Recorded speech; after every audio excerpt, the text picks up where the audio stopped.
नमस्कार, हम विभा झा बाजि रहल छी।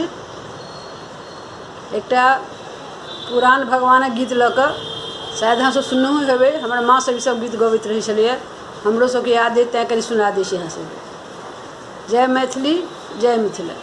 एहन सुन्दर मिथिला धाम कहाँ पाएब दोसर ठाम।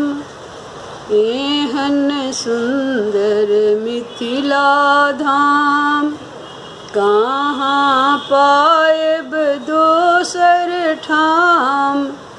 दुल्हा दुल्हिन सीताराम जनकपुर में। दुल्हा दुल्हिन सीताराम जनकपुर में।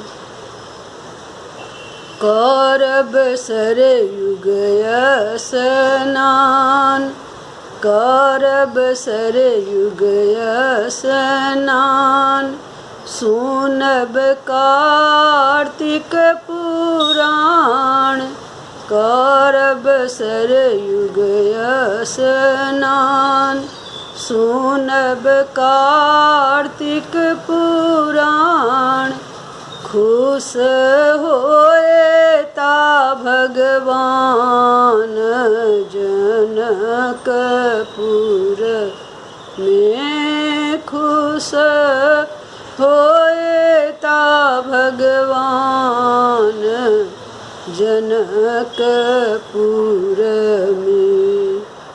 एहन सुन्दर मिथिला धाम कहाँ पाएब दोसर ठाम। दुल्हा दुल्हिन सीताराम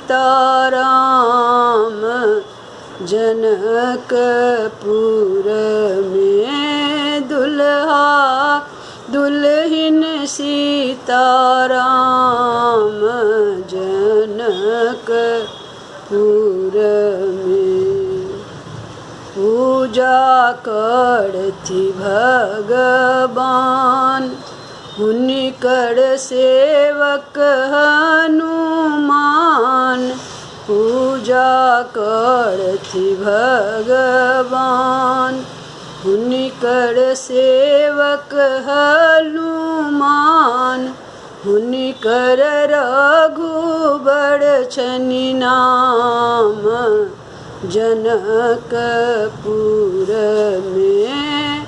हुनकर रघुबर छनि नाम जनकपुर में।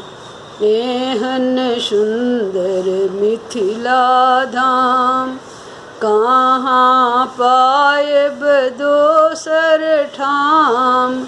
दुल्हा दुल्हिन सीताराम जनकपुर में। दुल्हा दुल्हिन सीताराम जनकपुर में। जय मिथिला, जय मैथिली।